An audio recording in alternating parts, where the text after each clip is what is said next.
बिस्मिल्लाहिर्रहमानिर्रहीम, अस्सलाम वालेकुम दोस्तों, नई वीडियो में खुश आमदीद। दोस्तों, इराक में अमरीकी फोर्सेस को निशाना बनाने का सिलसिला बरकरार।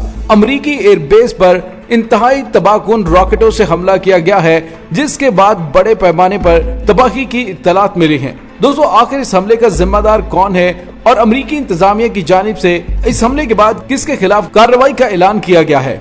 वीडियो की तफसील में जाने से पहले आप देख रहे हैं हकीकत की दुनिया डॉक्टर अली के साथ। हमारा चैनल सब्सक्राइब करके घंटी के निशान को दबाना मत भूलिएगा। इस वीडियो को ज्यादा से ज्यादा फेसबुक, व्हाट्सएप और सोशल मीडिया पर शेयर जरूर करें। शेयर और लाइक करने के साथ साथ कमेंट बॉक्स में पाक फौज जिंदाबाद, पाकिस्तान पाइंदाबाद और पाकिस्तान के गुमनाम हीरोज को सलाम का नारा कमेंट जरूर कीजिएगा। दोस्तों, अमेरिका की जानिब से अपनी अफवाज को इराक से निकालने का ऐलान किया गया था, लेकिन अमरीकी इंतजामिया उस पर अमल दरामद करने में नाकाम रही, जिसके बाद से खित्ते के हालात खराब हो गए। दोस्तों, अफगानिस्तान से अमरीकी फौजियों के इनखला के बाद इराक में मौजूद ईरानी प्रॉक्सीज और इराकी पार्लियामेंट की जानिब से भी इराक से उनकी फौजें निकालने का ईरानी पार्लियामेंट ने भी मुशतरका तौर पर फैसला किया था कि अमरीकी अफवाज का अब खित्ते में कोई काम नहीं है, लिहाजा वो अपने तमाम फौजी अड्डे बंद करके इराक से निकल जाए। दोस्तों, इसके साथ ही अमेरिका की जानिब से इराक में मौजूद अपने 8 में से 3 फौजी अड्डे बंद करने का फैसला भी किया गया और आने वाले वक्तों में उसमें बड़े पैमाने पर कमी लाने का भी ऐलान किया गया। दोस्तों, इस तमाम हालातों वाकयात का नुक्ता आगाज 2014 था कि जब नाम-ए-हाथ दौलत इस्लामिया के हाथ आने वाले अल-कायम इराक का पहला खिता था और 2017 में इराकी फोर्सेस की जानिब से वापस लिए गए इलाकों में शामिल था। लेकिन दोस्तों, 2017 में वहाँ इराकी और अमरीकी दोनों झंडे नजर आते रहे। 2017 में इराकी फोर्सेस की जानिब से उसे वापस ले लिया गया। उसके बाद दोबारा दाइश की जानिब से उस पर कब्जा किया गया और उस कब्जे को छुड़वाने के लिए ईरानी हमायत याफ्ता मलेशिया ने बड़े पैमाने पर हमले करके दौलत इस्लामिया को वहां से भगाया और उस इलाके का कंट्रोल हासिल कर लिया। देखिए दोस्तों, दिसंबर 2018 में खित्ते का माहौल बहुत ज्यादा तब्दील हो गया।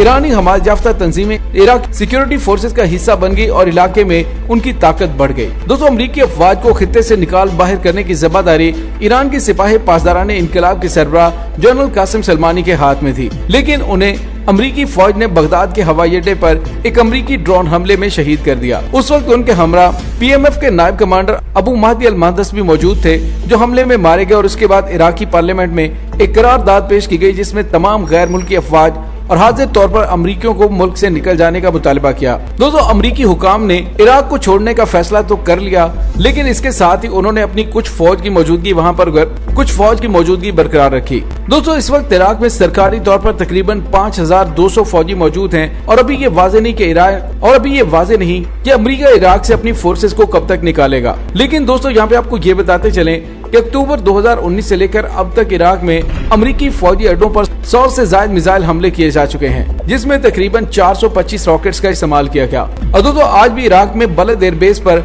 अमरीकी फौजी तंसीबात पर कम से कम 5 रॉकेट दागे गए हैं, जिनमें से कम 2 रॉकेट जहाजों की मरम्मत करने वाली अमरीकी फर्म की फिजिबिलिटी पर जा लगे। रॉकेटों ने बगदाद के शुमाल में बलद हवाई अड्डे को निशाना बनाया और 2 रॉकेट अमरीकी कंपनी सैली पोर्ट की इमारत और कैंटीन से टकराए। इस वाक़े में कम से कम 2 अफराद के जख्मी होने की खबरें गर्दिश कर रही हैं। और दोस्तों, बताया जा रहा है कि हमले के बाद अमरीकी हेलीकॉप्टर को बलद एयरबेस के अतराफ में परवाज करते हुए देखा गया है। बगदाद के शुमाल में बलद एयरबेस पर F-16 जंगी तैयारे खड़े होते हैं और उनकी देखभाल के लिए मुतअद्दिद कंपनियां इराकी और गैर मुल्की स्टाफ के हमरा काम कर रही हैं। दोस्तों, अमरीकी सदर जो बाइडन के जनवरी में इक़्तिदार संभालने के बाद से लेकर अब तक अमरीकी फौजियों के ज़ेरे इस्तेमाल हवाई अड्डों समेत अमरीकी मुफादात के खिलाफ 20 के करीब बम या रॉकेट हमले किए जा चुके हैं। दोस्तों, यहाँ पे आपको ये भी बताते चलें कि माजी करीब में ईरान की जानिब से अमरीकी फौजी अड्डों को निशाना बनाया जाता रहा है, लेकिन अभी तक अल-बलद एयरबेस पर होने वाले इन हमलों की जिम्मेदारी किसी भी तंजीम की जानिब से कबूल नहीं की गई। दोस्तों, देखा जाए तो माजी में ईरान की जानिब से इराक में अमेरिका के फौजी अड्डों पर जनरल कासिम सलमानी की शहादत के बाद अल-असद एयरबेस और अरबील एयरबेस को निशाना बनाया गया था, जो कि अमरीकी फौज के बड़े और तारीखी अहमियत के हामिल एयरबेसेस हैं। दोस्तों, अल-असद में इराक की दूसरी बड़ी एयरबेस है, जो बगदाद के मगरिब में 180 किलोमीटर दूर अलम्बार सूबे में वाक़ है और ये अड्डा 1980 में साबिक यूगोस्लाविया के ताउन से तामीर किया गया था और ये शाम के बॉर्डर से सिर्फ 135 किलोमीटर के फासले पर है। दोस्तों, इराक पर अमरीकी और इत्तेहादी हमलों के दौरान ऑस्ट्रेलिया की खुसूसी अफवाज ने 2003 में उस अड्डे पर कब्जा किया था, जब अमरीका के इराक में 1,50,000 के करीब फौजी तैनात थे। तो ये अड्डा अमेरिका के इस मुल्क में दूसरा बड़ा ठिकाना था। दोस्तों इस वक्त इराक में तकरीबन 5200 फौजी मौजूद हैं और दिफाई वेबसाइट ग्लोबल सिक्योरिटीज के मुताबिक उस बेस में 2 रनवेज हैं जिनका रकबा 4-4 किलोमीटर से जायद है। इनमें 3 मुरब्बा किलोमीटर पर मुहित हथियारों को जखीरा करने वाली इमारत भी मौजूद है और ये अड्डा 2011 में इराक की फौज को वापस किया गया था। अब ये इराकी आर्मी के 7वें डिवीजन का हेडक्वार्टर भी है। उसमें एक इन्फेंट्री स्कूल भी है। ताहम 2014 में शाम और इराक में दाइश के खिलाफ फिजाई ऑपरेशन शुरू होने के बाद इस अड्डे को अमरीकी और इत्तेहादी फौजें फिर से इस्तेमाल कर रही हैं। दोस्तों यहाँ मौजूद अमरीकी फौजें इराकी फौज की तरबियत का काम भी कर रही हैं। दिसंबर 2018 में अमरीकी सदर डोनाल्ड ट्रंप और उनकी अहलिया मेलानिया ट्रंप ने भी उस अड्डे का अचानक दौरा किया था और वहां मौजूद जमीनी और फिजाई अफवाज की तारीफ की थी। दोस्तों इस अड्डे पर माजी में अमेरिका के ड्रोन तैयारों के अलावा F-16 तैयारों के अलावा हरकुलस C-130 और H-60 के तैयारे हॉक हेलीकॉप्टर भी मौजूद रहे हैं। ताहम ये मालूम नहीं हो सका कि ईरानी हमले के वक्त अड्डे पर कौन कौन से तैयारे मौजूद थे और उस अड्डे पर 2015 में दाइश ने भी हमला किया था जिसे इराकी फौज ने नाकाम बना दिया था। और दोस्तों इराक में दूसरे और अहम अड्डे के बारे में आपको बताते चलें कि अरबील एयरबेस जिस पर ईरान की जानिब से मुतअद्दिद बार हमले किए जाते रहे हैं, अरबील एयरबेस इराक के शुमाल में कुर्दिस्तान के इलाके में वाक़ है और उसमें मौजूद सहूलियात के हवाले से ज्यादा मालूमात दस्तियाब नहीं। ताहम ये इराक और शाम में दाइश के खिलाफ अमरीकी और इत्तेहादी फौजी कार्रवाइयों में अहम किरदार अदा करती हैं।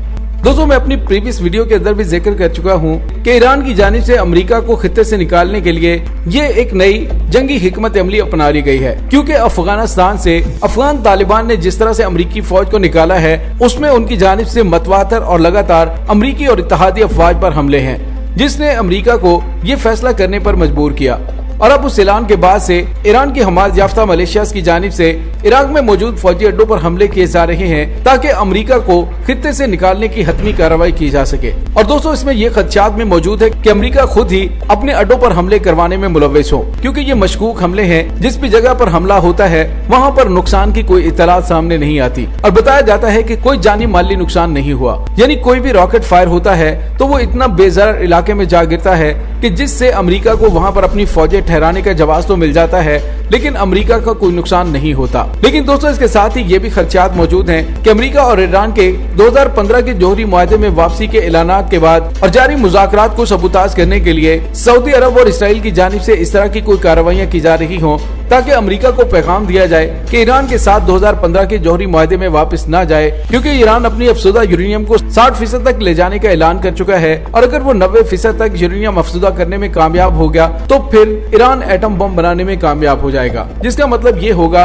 कि अमेरिका और इसराइल की खित्ते से हमेशा के लिए छुट्टी हो जाएगी। दोस्तों इसके साथ ही डॉक्टर अली को इजाजत दीजिए। इंशाल्लाह बहुत जल्द मिलते हैं एक नई वीडियो में। तब तक के लिए अपना बहुत सारा ख्याल रखिएगा। पाक फौज जिंदाबाद, पाकिस्तान पाइंदाबाद, पाकिस्तान के गुमनाम हीरोज को सलाम। अल्लाह वारिस।